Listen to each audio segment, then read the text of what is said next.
पूर्व मंत्री दीपक जोशी ने थामा बीजेपी का दामन, शिवराज सिंह के हाथों ग्रहण की सदस्यता। जी हां, मध्य प्रदेश में कांग्रेस को फिर से बड़ा झटका लगा है। पूर्व सीएम कैलाश जोशी के बेटे और पूर्व मंत्री दीपक जोशी ने कांग्रेस छोड़कर भाजपा का दामन थाम लिया है। उन्होंने केंद्रीय कृषि मंत्री शिवराज सिंह चौहान के हाथों बुधनी विधानसभा के नांदनेर के बीजेपी की सदस्यता ली है। बता दें कि टिकट मिलने से नाराज दीपक जोशी विधानसभा चुनाव 2023 के दौरान कांग्रेस में शामिल हो गए थे। फिर कांग्रेस की टिकट पर खातेगांव सीट से चुनाव लड़ा था, जिसमें वह लगभग 12,000 वोटों से चुनाव हार गए थे।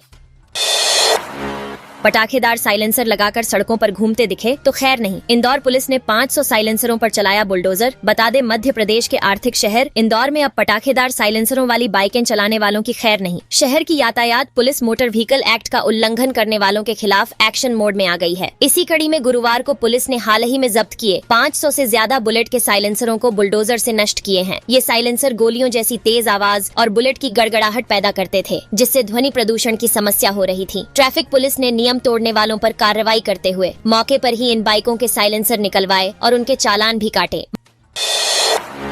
मौसम विभाग का अपडेट, 15 नवंबर के बाद पड़ेगी कड़ाके की ठंड। मध्य प्रदेश के इंदौर शहर में नवंबर के शुरुआती 2 सप्ताह में तापमान में अधिक गिरावट आने की संभावना नहीं है, यानी 15 नवंबर के बाद ही कंपने वाली ठंड पड़ेगी। मौसम विभाग के अनुसार तीसरे व चौथे सप्ताह में तापमान में 2 से 3 डिग्री तक गिरावट हो सकती है। फिलहाल 1 से 2 डिग्री तक ही तापमान कम होने की संभावना है। रात 8 बजे के बाद हल्की सर्दी का एहसास होने लगा है। दिन में तापमान अभी भी 32 डिग्री के आसपास बना हुआ है। वहीं दूसरी ओर भोपाल और जबलपुर में पारा तेजी से गिरा है।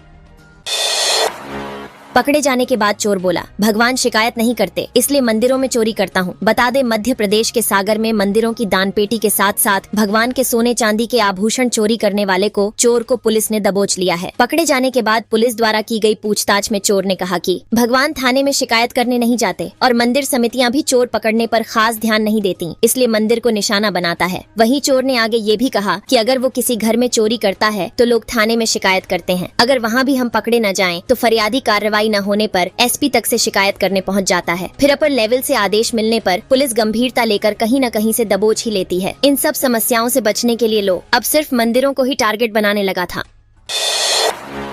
कृषि मंत्री शिवराज सिंह चौहान ने किसानों को दी खुली छूट, खर्चा देने का भी ऐलान। केंद्रीय कृषि मंत्री शिवराज सिंह चौहान ने एक बार फिर किसानों के लिए बड़ा ऐलान दिया है। इस बार शिवराज सिंह चौहान ने किसानों को अपनी फसल बेचने के लिए छूट देते हुए कहा है कि किसान जहां चाहे अपनी फसल ले जाकर बेच सकते हैं। इतना ही नहीं, फसल के अच्छे दाम के साथ ही शिवराज सिंह चौहान ने किसानों को मंडी आने जाने का खर्च देने का भी ऐलान किया है। शिवराज सिंह चौहान के इस ऐलान के बाद किसानों के चेहरे पर मुस्कान छा गई है। इस दौरान शिवराज सिंह ने कांग्रेस पर जमकर हमला बोला। उन्होंने कहा कि कांग्रेस फुस्सी बम है। हिमाचल और कर्नाटक में उनकी गारंटियां फेल हो गईं। कांग्रेस की सरकार इतने समय तक रही लेकिन बहनों के खाते में कभी 1 रुपया नहीं डाला। भाजपा सरकार द्वारा बहनों के खाते में हर महीने 1250 रुपये डाले जा रहे हैं।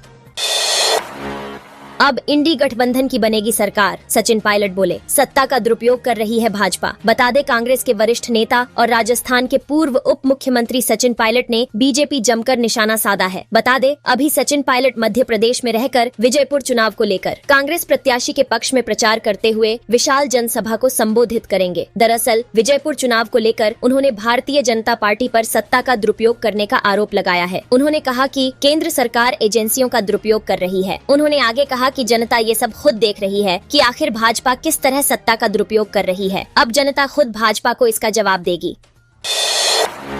लाडली बहना योजना के साथ इन 4 योजनाओं से भी मिल रहे पैसे, आप भी करें आवेदन। जी हां, मध्य प्रदेश में महिलाओं को सशक्त बनाने के लिए मोहन सरकार हर बड़े से बड़ा कदम उठा रही है। इसलिए न सिर्फ लाडली बहना योजना बल्कि प्रदेश में लाडली लक्ष्मी योजना, प्रधानमंत्री उज्ज्वला योजना, गैस रिफिलिंग, स्वयं सहायता समूह, प्रधानमंत्री जीवन ज्योति बीमा, ग्रामीण आजीविका मिशन जैसी कई ऐसी योजनाएं हैं जो महिलाओं को मजबूत बना रही है। साथ ही महिला सशक्तिकरण के लिए संकल्पित प्रदेश सरकार के हर बड़े कदम एवं महत्वाकांक्षी योजनाओं से महिलाओं के जीवन में खुशहाली आ रही है। इस चुनाव में किंगमेकर की भूमिका निभाएगी जातियां, दिग्गज नेताओं ने संभाला मोर्चा। जी हां, श्योपुर जिले की विजयपुर विधानसभा का उपचुनाव अब जातिगत समीकरणों में उलझता नजर आ रहा है। हालांकि चुनाव में भाजपा और कांग्रेस की सीधी टक्कर है, लेकिन आमने सामने के इस मुकाबले में इस बार कई बड़ी जातियां किंगमेकर की भूमिका में नजर आ रही हैं। यही वजह है कि दोनों दल संबंधित जाति के वोट बैंक को साधने के लिए उसी जाति के नेताओं को मैदान में उतार रही है, ताकि जातिगत मतदाताओं को रिझाया जा सके। जल्द ही विदेश यात्रा पर होंगे मोहन यादव। इंग्लैंड और जर्मनी से आएगा निवेश। मुख्यमंत्री बनने के बाद मोहन यादव पहली बार विदेश यात्रा पर जाएंगे। वे नवंबर के अंतिम सप्ताह में इंग्लैंड और जर्मनी के दौरे पर रहेंगे। मध्य प्रदेश की खासियत बता विदेश से निवेश लाने का प्रयास करेंगे। वे इंग्लैंड में, लंदन, जर्मनी में, म्यूनिख में उद्योग जगत की हस्तियों से मिलेंगे। सीएम का पूरा focus pharmaceutical, IT mines, tourism और ऑटोमोबाइल क्षेत्र में निवेश लाने पर रहेगा। दोनों देशों में कला संस्कृति पर चर्चा होगी। साथ ही वे फ्रेंड्स ऑफ MP समूहों से भी भेंट करेंगे।